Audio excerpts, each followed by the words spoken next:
My wife Veronica, glamorous, adored, and crowned the nation's best actress, was over the moon. Her childhood sweetheart, Joel, had finally leaned into her ear with those honeyed words. He wanted to go public with her on a romance reality show. She looked at him with sparkling eyes, like a girl who'd just been given her dream proposal. "Baby, you finally want to make me official," she gushed. But then came the jab, subtle and cruel.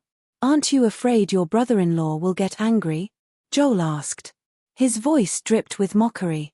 And before she could answer, he twisted the knife. Afraid of what? Without me, he's just a middle school teacher, he's nothing. I listened, expressionless, before hanging up. That deliberately provocative call had done its job, but I refused to give him the satisfaction of a reaction. Instead, I turned to my assistant and spoke with the same calm precision I always used when playing the long game. "The day Veronica announces her new love," I said, "buy the trending topic. Push it to the top. Then withdraw every resource we've poured into them. Terminate the contract. Demand compensation. And cut off the investment in my father-in-law's lab. Because if she wanted to make her betrayal public, then I would make sure the whole world saw the full picture." It started when Veronica handed my guest slot on the hottest dating reality show, Love, to Joel. Two top stars showing off a sugar-sweet relationship. It was the perfect viral storm. Fans were ecstatic, the internet roared, and the show climbed to record-breaking numbers. On the final day, before the last choices were revealed, the producers gave each couple a 10-minute cooling-off session. That's when my phone buzzed. A message from Veronica appeared on my screen. "It's all scripted, Stephen. Don't overthink it. Joel's just like a younger brother, I grew up with him. Our closeness is only for work. Thanks for helping my mom. You know how my dad loses track of time in the lab. Tonight might turn into a celebration, not sure when I'll be home. Don't wait for me." But through the camera feed, I could see her face. That upward curve of her lips wasn't for the show. She was glowing in a way she hadn't with me in years. I sneered, my fingers moving over the screen. "Is it really just a script?" I typed. The message never went through. She had blocked me. Again. I tried calling. Blocked. Another number. Pointless, she would shut that one out too. This was her pattern. Whenever rumors between her and Joel surged online, she erased me from her world with the press of a button. Brutal. Simple. Effective. But this time, I hadn't even wanted to argue. I just wanted to tell her that her mother was in critical condition and the hospital needed a family signature. The attending doctor looked at me with strained patience. "Still can't reach the family?" he asked. I shook my head. "I'm sorry. I'm not a direct relative. I can't sign." I hated making things difficult for him, so I suggested, have someone record video evidence. Show that you tried to contact her. Otherwise you might get attacked online later. He gave me a strained look, the same one my assistant often wore when my simp reputation came up. Then he muttered, "The patient's daughter is the actress Veronica, right? She's on a dating show right now." I nodded. "Yes. I'm her husband. But legally, that doesn't count as immediate family." Finally, the doctor had no choice. He and his staff recorded a video of him calling Veronica. The call went through. Her voice on the other end wasn't panic, it was irritation. "Ask Stephen to sign. He's my husband." I signed, expression flat, while the cameras captured every second. My mother-in-law was rushed into surgery. I left a caretaker at the operating room and walked out with my assistant. To the world, I was the honest man. A mild history teacher. A husband who clung to his wife's fame. People called me a simp, laughed at how I lived under her shadow. Even her parents, both professors, looked down on me and my small business family. To them, I was a weak nobody who lived off their brilliant daughter. But being honest never meant being weak. In secret, I had built myself into something else. While Veronica played games with Joel, I spent my nights writing scripts. Eventually, I became one of the industry's top screenwriters. With that income, I quietly bought shares in her agency until I was the largest shareholder. I wasn't just her husband, I was the man protecting her position in the entertainment world. Yet the moment I caught her cheating, I saw it clearly. I had been the clown all along. The loyal stand-in. The fool. Of course, I wanted to divorce her the second I realized what she was doing. But I couldn't act too soon. If I moved without proof, I would lose everything in the division of assets. Worse, with her influence, I would become the national joke, the useless man who lived off his wife. So I endured. I waited. I prepared. The 10-minute cooling-off session ended. On live television, Veronica took Joel's hand. Under the cheers of the guests, she kissed him openly, passionately. And just like that, the internet exploded. My assistant turned to me. "President Stephen, how should we handle your wife's announcement?" I exhaled a slow cloud of smoke, my voice steady. "Push the tag 'already married' to the top of the trending list. If she wants to go public, let it be exposed as cheating. Only then will it be big enough. Release the termination and compensation statement. Pull every resource we gave them." And, I leaned back, my eyes like steel. "Send Veronica the surveillance footage. The one of Joel pushing her mother down the stairs." My assistant froze, then snapped to life, energized like never before. "I'll arrange it immediately." I turned toward the window. Outside, the city was alive, cars flowing, lights gleaming, but my heart was ice. The days of being humiliated so openly that the entire internet laughed at me, those days were ending. "Send 2 men to the marital home," I added. "Change the door code. Delete her fingerprints." "Understood." My assistant's voice carried an edge of excitement he could no longer hide. Perhaps he too had wondered how I endured this long. Perhaps even he thought it a miracle. And then, just as I ordered, the hashtag exploded to #1. Her so-called official couple announcement with Joel barely lasted an hour before it was buried beneath scandal. At the same time, our company's website released the termination and compensation statement. Not surprisingly, Veronica lifted her block faster than ever before. "Stephen, are you insane? What good does it do you to ruin me? I already told you, Joel is like a younger brother. Boosting him with shipping rumors was just business. Which actor doesn't film kissing scenes? Stop this nonsense." But it was too late. The game had finally shifted, and this time, I was no longer the fool on stage. Her voice crackled through the line, sharp and cold. "You'd better say that marriage certificate was photoshopped, Stephen. Admit you're just some crazy stalker fan." I leaned back in my chair and let out a low laugh, mocking, bitter, cutting. "You cheat on me, parade your affair in front of millions, and somehow I'm the unreasonable one? Do you even know what today is, Veronica? It's our 12th wedding anniversary. While I remembered, you forgot. Instead, you chose to humiliate me, publicly announce your little love, and expect me to accept it. I find it filthy." My voice hardened. "The divorce agreement, my lawyer will contact you. The house was my property before marriage. You won't be going back there. Your things. I'll have someone deliver them. That's it." I ended the call, calm as ever. Slowly, I slid the wedding ring from my finger. A plain silver band, once a promise, now nothing more than a scar. I flicked it, and it cut an arc through the air before landing squarely in a roadside trash bin. A love that isn't cherished. Its token is just an eyesore. From school uniforms to her wedding dress, Veronica and I had survived the 7-year itch, but not the intrusion of her childhood sweetheart. Joel had crawled back into her life, and everything cracked. 3 months earlier, I had deliberately secured a couple's slot on Love, the hottest dating show of the year. My plan had been simple: appear together with Veronica and reveal our marriage during the finale. But she pulled strings behind my back, switched my spot for Joel's, and on the same day, she secretly had an abortion. Her excuse? That she wanted to focus on her career for a few more years. I still remember the way my teeth ground together when I learned the truth. When I had found out she was pregnant, I was filled with joy. I prepared everything: the nursery in the villa, the cradle, even toys she thought I hadn't noticed. But before I could see a single ultrasound, the child was gone. And Joel had the gall to message me. "Mr. Stephen, the show was all scripted. Why ruin us?" Without Veronica, What right do you, a middle school history teacher, have to live in a villa and drive a luxury car?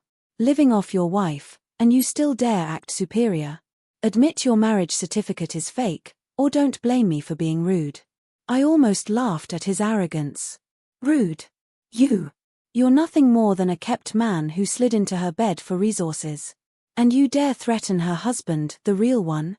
Who gave you that courage? If your parents never taught you respect, then I will as a teacher. I sent the reply and tapped my knuckles against the desk, signaling my next move. One order was enough. Begin the second round of media bombardment. And the internet went wild. The tag shot straight to the top of the trending list. Just hours earlier, fans had been sighing over the fairytale love of two childhood sweethearts. Now, they were gleefully celebrating the downfall of a star caught cheating. Joel, the idol singer I had once handpicked, groomed, and turned into a phenomenon, was revealed as nothing more than a serial womanizer. The irony cut deep. Years ago, he had been a struggling musician, nameless and invisible. Out of pity for Veronica and her family, I had sent him abroad for training. 4 years later, I gave him contracts, shows, PR teams, the whole machine that made him a star. I built him. And Veronica, thrilled, helped where she could. I never doubted her. Even when rumors swirled, I defended them, believed them to be childhood friends, nothing more. But 3 months ago, Joel showed his true colors. In an argument with my mother-in-law, he pushed her down the stairs, leaving her unconscious. That same night, he slithered into Veronica's bed. By coincidence, I was there on set and I saw it all. Saw them walk into the hotel. Saw his assistant buying condoms downstairs. I didn't need rumors anymore. I had truth. My investigation painted the full picture. Joel hadn't just been training abroad. He had been sleeping with female trainees, hooking up with fans, secretly dating a bassist, and carrying on a flirtation with a girl group's lead singer. He was a parasite with a pretty face. And when his scandals hit the internet, Veronica called me again. Her voice was ragged, furious. "Stephen, how could you? Using AI face swaps to smear Joel? He is not a womanizer. If you want to ruin me, fine, but don't drag innocent people down. Don't act like some rabid dog biting everyone. My mom has loved Joel like her own son, he could never hurt her. You're just trying to divide up the assets, but I won't give you a cent." I listened, and I felt nothing. The pain I once carried had burned out, leaving only ash. Marital property isn't yours to shield with words, Veronica. The law doesn't bend to your convenience. For months I've endured, moving my assets in silence while you flaunted your betrayal. Do you really think you can walk away with everything? My tone was ice. You went to a top university. Don't act like you don't know the law. With the evidence of your affair, divorce is inevitable. And as the guilty party, you'll lose far more than you think. If you doubt me, ask an AI. I paused, then added.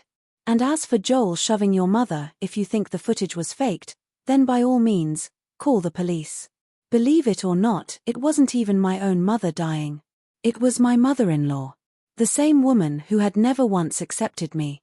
To her, the perfect son-in-law wasn't me, it was Joel.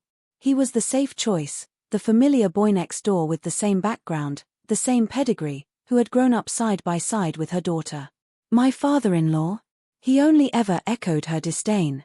To them, my marriage to Veronica was marrying up. I was a middle school teacher with a salary under 8,000 yuan a month. How could I ever deserve their shining star of a daughter? Then my phone lit up. A new message from Joel. His words dripped with venom, the kind of rage that only comes from impotence. "Stephen, you dared to investigate me? Fine. Then hear the truth. Your wife's first time, it wasn't with you. She came abroad to sleep with me, again and again, while I was in training. You're nothing but a stand-in. A cuckold. A loser." I didn't even finish reading. I shoved the phone aside, reached for the landline, and spoke with a calmness that masked the storm inside me. "Legal. Notify Joel and Veronica to sign the termination contracts. And make sure they pay 10 times the penalty." It was in that moment I realized something that cut deeper than anything before. I wasn't even her first love. The truth. I had never cared whether she was a virgin. That wasn't the point. But Joel's smug taunts still lit a fire in my chest. I thought back to when it all began. High school. She was the campus belle, adored by everyone. I was just a quiet bookworm, nose buried in textbooks. We dated in secret. After the college entrance exam, we shared our first kiss. I remember the way my heart raced, how I couldn't believe someone like me had actually won her heart. I loved her with everything. Obsessed over her. In college, she was still the beauty who turned heads. Her photos went viral, and soon an agent came knocking. She wanted to be a star. I wanted her dreams to come true. So I wrote scripts that always had her as the heroine. Nights bled into mornings as I revised and rewrote, until I carved out a name for myself in the industry. Her first Best Actress award. That script was mine. I had demanded investors cast her as the lead. But she never knew. To her, I was just a part-time writer selling scraps. Every time I tried to tell her more, she brushed me off, mocking me. With your so-called skills, the money from your scripts probably isn't even enough for one of my handbags. Stop bragging. She never knew that the golden screenwriter one leaf on a boat, the pen name whispered with or across the industry, was me. Back then, I thought I would love her forever. That we'd build a family, raise children, and live a happy, simple life. I thought even if her parents looked down on me, 12 years together would soften them. That one day, they'd see I was worthy. But no. I was the biggest fool of all. I spent money, connections, everything I had just to send her lover abroad for training. I built his fame with my own hands. And what did I get in return? A meadow of green humiliation on my head. President Stephen, Professor Han has arrived at the studio. My assistant's voice broke my thoughts, his expression twisted like he was constipated. Have him wait in reception, I said, waving him out. The door closed, and almost instantly, Veronica's voice exploded through the phone. She had overheard. Stephen, you bastard. You know my dad has high blood pressure, and you still provoked him? If you want to target me, fine.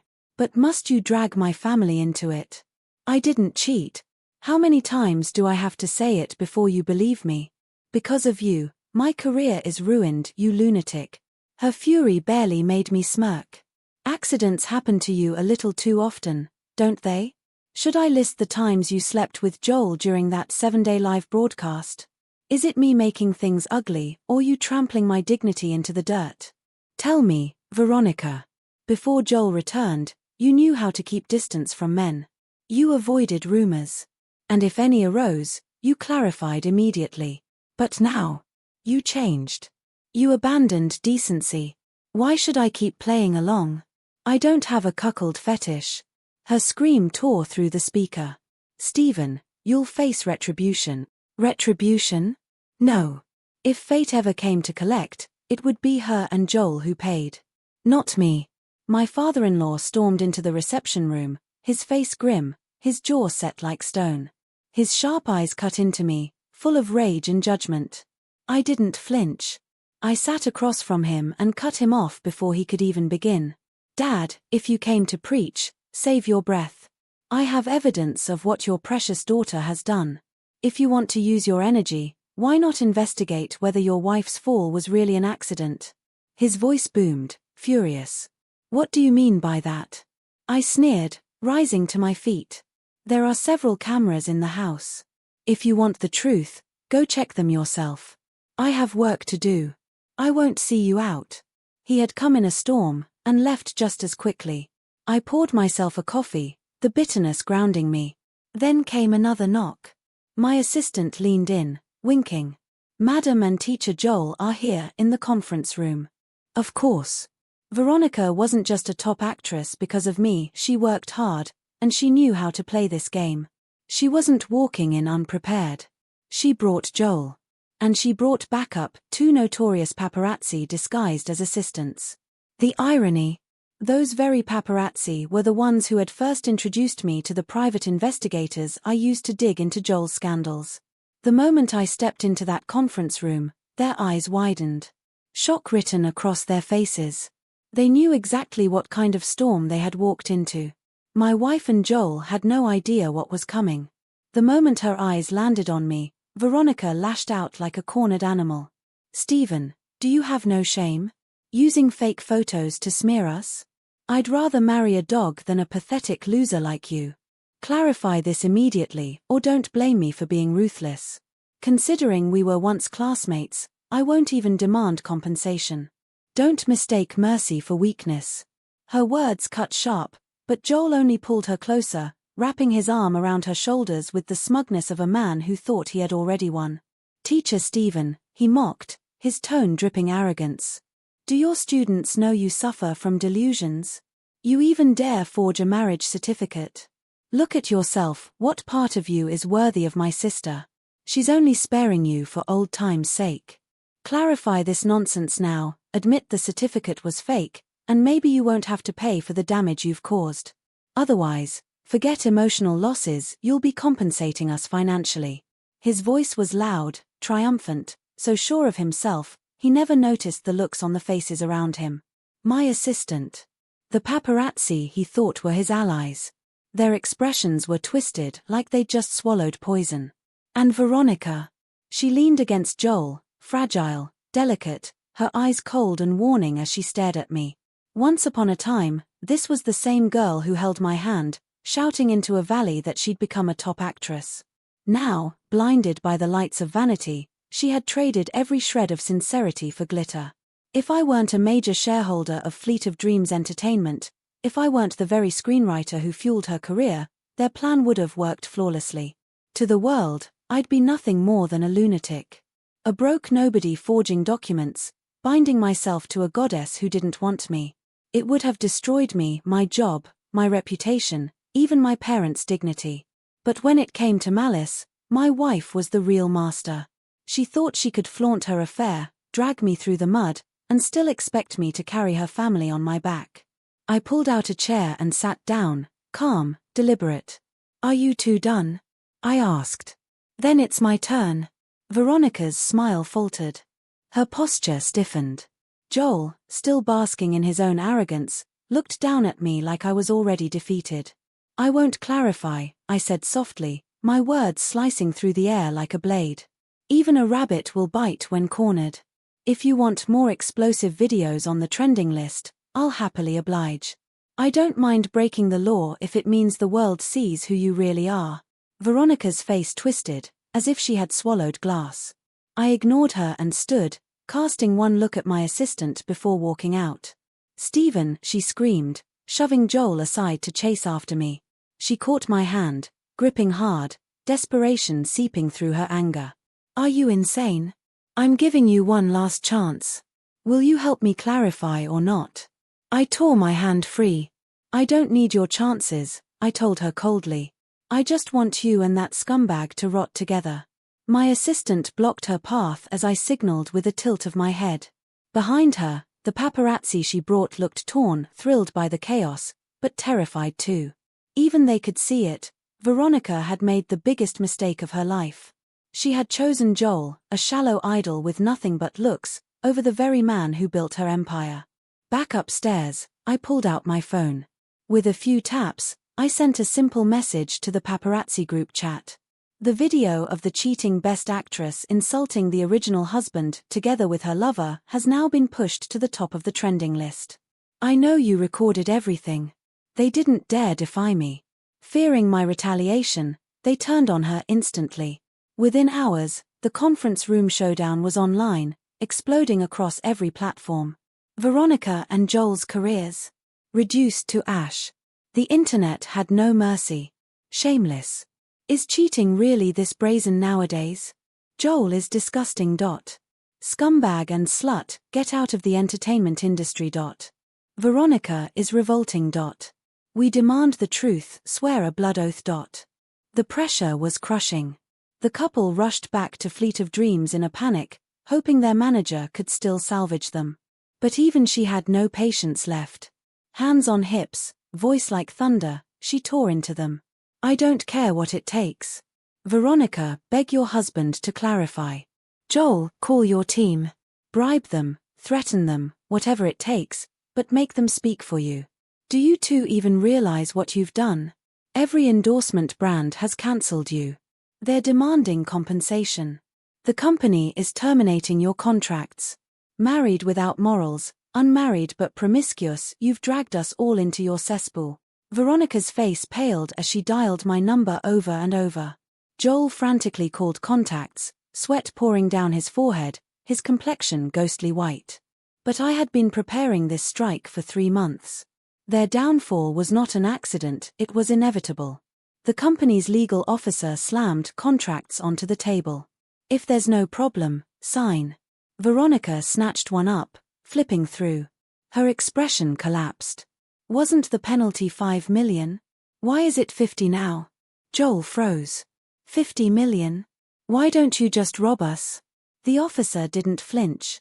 Your split is 70-30. But when termination is caused by personal misconduct, the penalty increases tenfold. It's in the contract. Right here. Veronica's lips trembled. She clenched her fists. I want to see President Stephen. I can fix the trending list before dawn, but only if I meet him in person. Watching through the surveillance feed, I pressed my lips into a thin line. Even now, even with her life collapsing around her, she still thought her body was a bargaining chip. Pathetic. Sorry, the officer said flatly. President Stephen won't be seeing you. The PR manager only sneered. You're not even worthy. Before Veronica could snap back, her phone rang. That ringtone, her father's. She answered, listened for a few seconds, then turned to Joel. Her face went stiff, as if the truth had finally struck her numb. TSK. She had finally realized what kind of man her so-called loyal puppy really was. I found it dull. I lowered my head and sent a text to legal. Call the police. Have Joel arrested for negligent assault. Then sue him. I want every cent of the marital assets back, the money, the cars, all of it. Moments later, Joel was escorted out of the company in handcuffs. Public opinion detonated again. Yesterday's idol was today's criminal. Mistress one moment, headline scandal the next. In less than 24 hours, no one had ever fallen faster. I packed up my laptop and left the office. Just as I stepped outside, my phone buzzed. It was my mother-in-law's caretaker. Boss, Madam's been rescued. The hospital should be contacting you soon. I thought Veronica would rush to her mother's side. Instead, she went live. Right from the love nest she'd bought with Joel, the same apartment he'd proudly flaunted in his vlog. On the wall behind her, a wedding photo of the two of them. Funny. We never had wedding photos. We never even had a wedding ceremony. When we got our certificate, she was filming a popular drama, riding the wave of a fake on-screen romance.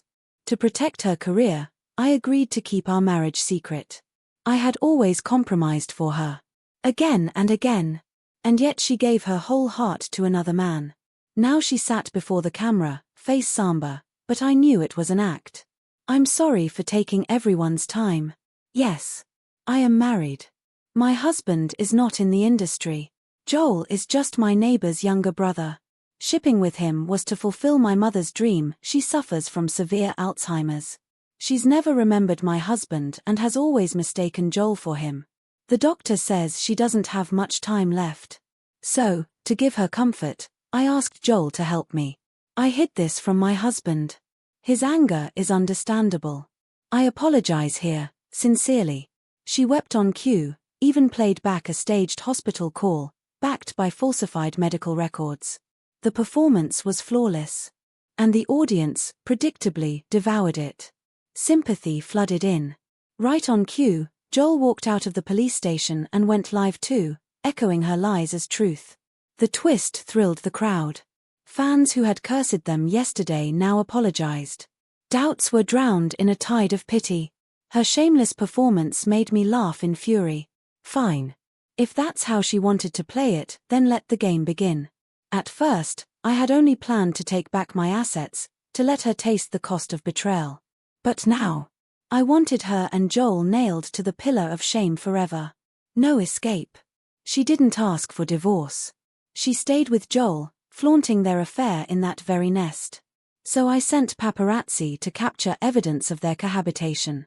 A week later, 100 million yuan in compensation landed in the company's account. At the same time, I sued Joel to reclaim marital property. Before trial, he'll probably request mediation, legal told me. You can demand damages, emotional compensation, repayment for the cars, even depreciation. Do it, I replied. So what if I didn't earn that money myself? Why should a mistress profit from ruining my family? When all the evidence was finally in my hands, I invited Veronica home. One last discussion about divorce. She didn't come alone. She brought Joel. She flaunted their love openly now, her confidence swelling as her reputation half recovered. But they weren't reckless, they brought bodyguards. So did I. 3 times their number. 18 hidden cameras were already watching every angle. Hand over your phones, I said coolly. No phones, no negotiation. Veronica lifted her chin, arrogant as ever. Your tricks aren't enough. I handed over mine without hesitation and slid the divorce papers across the table. Check it. If there's no problem, sign. She scanned the terms, then tore the agreement in two with a laugh that was sharp and cruel. Divorce is fine, but you walk away with nothing. A simp living off his wife doesn't get a share of her money. I leaned back, smirking. This past week, I've gathered every photo and video of you and Joel living together. Want me to leak your mother's falsified medical records too? Or should I bring up that abortion, the child you claimed was mine? Veronica, if you've abandoned dignity, don't expect me to protect it. Her face darkened. In desperation, she grabbed my phone and factory reset it. Joel clapped mockingly. Go on, teacher Stephen. Show us your trump card. I sneered. Why would I be foolish enough not to keep backups? For the first time, silence fell. I looked at her, the woman I once loved, and wondered why I had ever been blind enough to fall for her. Finally, she broke. Grinding her teeth, Veronica signed the agreement. I should have felt satisfaction, but a small regret lingered. Joel hadn't lost his temper, hadn't given me one more piece of evidence. 6 bodyguards hired, wasted. At the Civil Affairs Bureau, we filed for divorce. The 30-day cooling-off period began. Meanwhile, as Fleet of Dreams' major shareholder, I made sure word spread quietly across the industry, blacklist them both. No contracts, no endorsements. With every door closed, Veronica and Joel had no choice. They would have to build their own studio alone, and from scratch. I didn't interfere, not yet. Until that divorce certificate was in my hand and every property Veronica had promised was under my name, patience was still my sharpest weapon. Half a month later, everything shifted. 3 apartments, a shopfront, a Rolls-Royce Cullinan, a Maybach S600 all legally mine. 30 million in cash transferred directly to my account. Even the villa, 2 more shopfronts, a Maserati, a Ferrari, every luxury Joel had conned out of Veronica, came back to me. And on top of that, 10 million for emotional damages. Freed of restraint, Veronica and Joel finally showed their true colors. They turned to live streaming, packaging themselves as a devoted daughter and her mother's dream come true. Their followers ate it up. Within 3 days, their fanbase shot past 2 million. And then, true to form, Joel couldn't resist taunting me. He sent a voice message dripping with arrogance. Teacher Stephen, did you see? I'm the real love of my sister. You lived off her for years, aren't you ashamed? My money won't be so easy for you to take. I listened without a flicker of emotion, then gave a single order, cut off funding to my father-in-law's lab.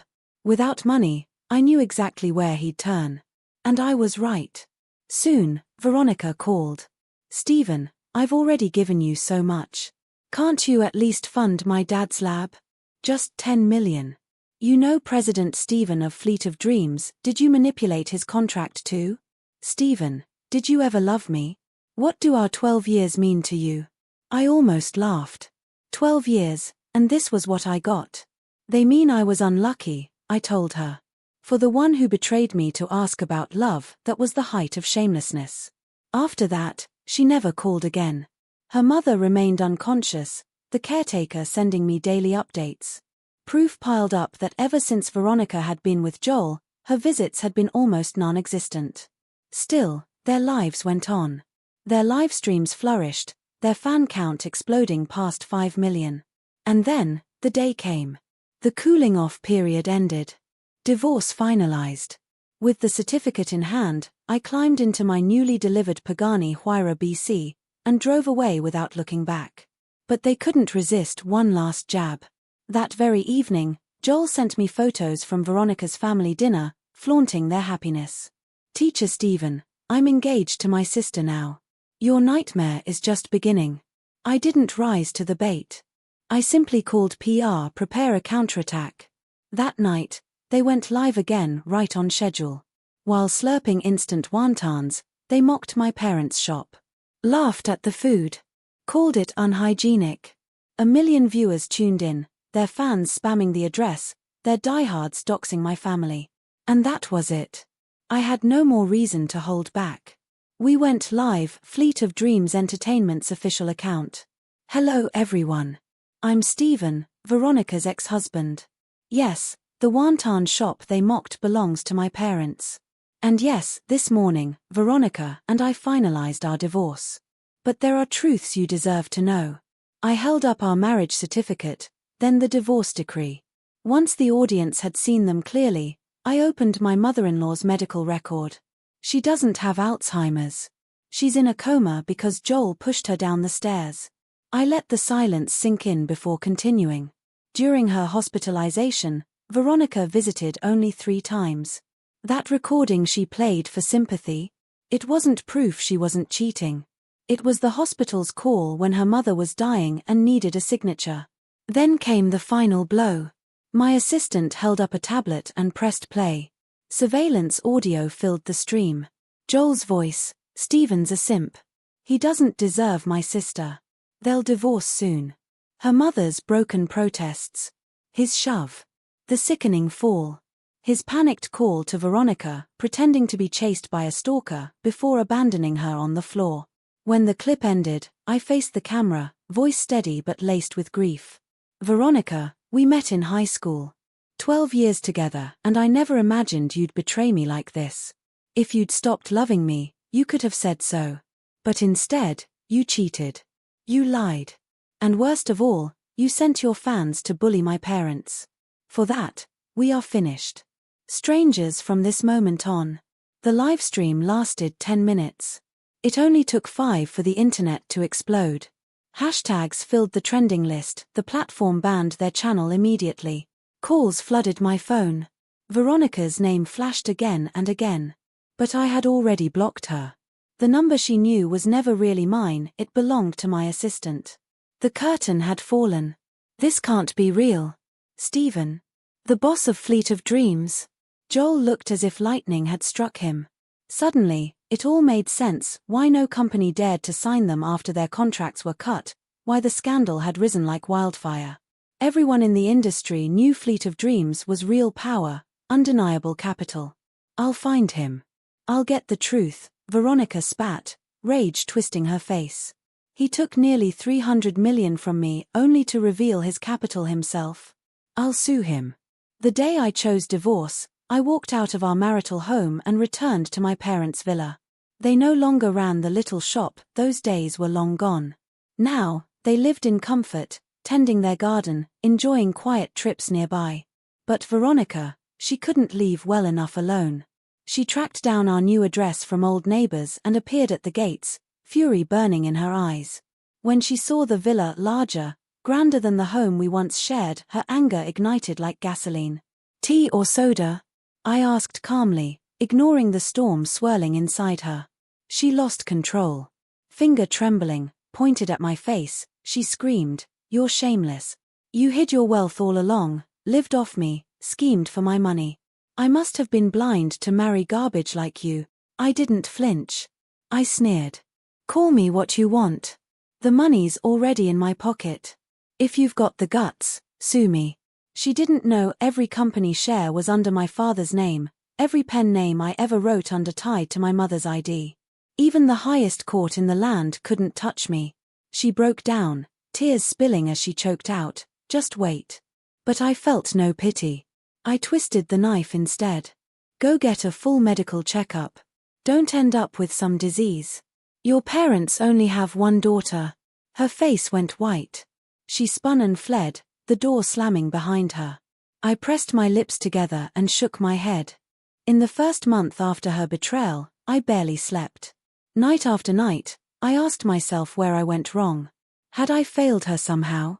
I even considered giving her 10% of Fleet of Dreams just to save the marriage. But then Joel's vlog surfaced, their so-called love nest. And in the corner, I saw it, a wedding photo. Not ours. Theirs. Proof that long before I gave up, she had already left me. Anger followed grief. Pride wouldn't allow me to walk away quietly. Veronica never came again, she left the dirty work to lawyers. Joel, on the other hand, messaged me daily. Petty insults. Calling me greedy. A lowlife. Vicious. But behind their bold words, my assistant told me the truth. After their channel was banned, cracks in their relationship began to show. 1 month after the divorce, the call came.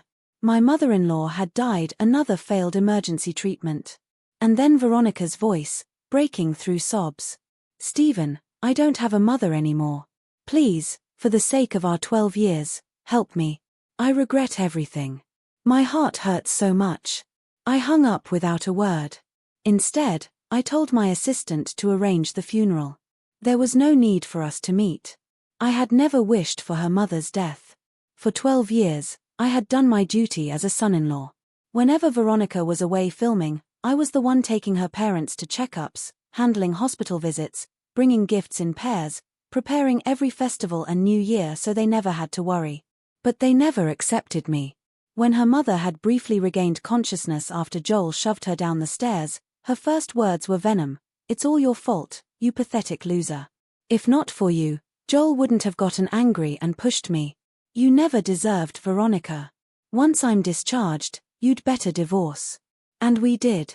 The cruel twist, she didn't live to see it. At the hospital, my assistant watched as Veronica clung to her father, their eyes swollen, broken by grief. Professor Han, once so proud, clutched my assistant's hand, voice shaking with tears. Go back and thank Stephen for me. Veronica opened her mouth but no sound came, only silent sobs. Her father took the surveillance footage straight to the police, demanding Joel be charged for intentional injury. Joel was arrested. His parents fell to their knees before Veronica, begging through tears. Veronica, you practically raised him. Joel's our only child. He didn't mean it. Please, forgive him. Spare him once. But forgiveness was no longer part of this story. He said it was just panic, just a mistake. And for a moment, I thought Veronica, the woman who had effectively caused her mother's death, would finally draw the line.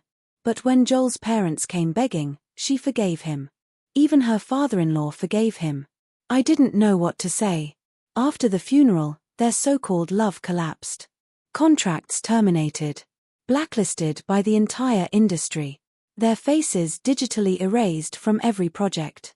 With no work left, they were drowning in nearly 200 million in debt. Veronica had handed me most of her fortune in the divorce. What little she had left was devoured by penalties. And so, when life closed in on her, she did the only thing she could. She tried to come back to me. She learned to cook. She called endlessly, one number after another when I blocked her. She even showed up at my school, screaming for me in front of my colleagues. Stephen, I was wrong. Please forgive me. I've broken up with Joel. I only love you. Our 12 years, I don't believe you've stopped loving me. But when I looked at her, I saw no sincerity, just desperation. All I felt was disgust. Stop this pointless scene. You're embarrassing us both. If you have time to chase me, use it to find a job. I knew why she wanted to remarry. Her lawyer must have told her only if she could prove I'd hidden assets could she sue for redistribution of marital property. Her mother gone, her father's health failing, her wealth evaporating, she was terrified. And yet, even with a few million saved and 2 apartments, she couldn't cope. Not someone used to luxury for 7 straight years. She cried for real then, voice breaking. Stephen, can't you give me one more chance? Joel was just a mistake, a small mistake. I still love you. But forgiveness was impossible. To forgive her would mean betraying the man I once was, the man who had loved her fully, who had endured humiliation, betrayal, and depression. It would mean spitting on those years of pain. No, the only choice was to cut ties forever. And when she realized I would never come back, she turned her grief into essays, writing about our years together with heartbreaking detail. At first, no one knew it was her. But when her diary went viral, the internet began searching for the ex-husband. She begged me publicly for another chance. I stayed silent. Joel, however, couldn't. Once a celebrity, he was reduced to singing in bars. But bars are dangerous places. He hooked up with the bandleader's girlfriend, was caught, and beaten so badly he was left ruined, humiliated, blacklisted completely. His parents fled abroad under fake names. And yet, even broken, he couldn't resist dragging Veronica down. Watching her try to win me back, he exploded online. "Stop pretending you're devoted. You seduced me when I was underage. You cheated on Stephen the very first year of your marriage. You're nothing but a slut." The internet caught fire. Veronica was exposed again, her accounts banned. Joel even revealed her father's identity, unleashing harassment that forced Professor Han into early retirement. Within a month, both father and daughter vanished, house sold, car gone, address erased. Then came the moment I had been waiting for, and dreading. Joel snapped completely. He ambushed me in an underground parking lot, dagger in hand, spitting venom. "Stephen, go to hell." But he never got close. My bodyguards moved as one kick, and he was on the ground. Under their shadow, I stepped up, looking down at the man who had ruined so many lives. "Idiot. Did you really think I wasn't prepared? Now enjoy prison food. Learn a trade on the sewing machines, you'll need it when you get out." He was taken away for attempted murder. And just like that, it was over. I had lost love, lost marriage, but gained hundreds of millions. Happiness, I realized, could be that simple. And yet, sometimes, in quiet moments, I wondered. If Veronica had never crossed that line, would our lives have turned out differently? 3 years later, I met someone new. Someone who moved me in a way I hadn't felt in years. And from that moment on, I never thought of Veronica again.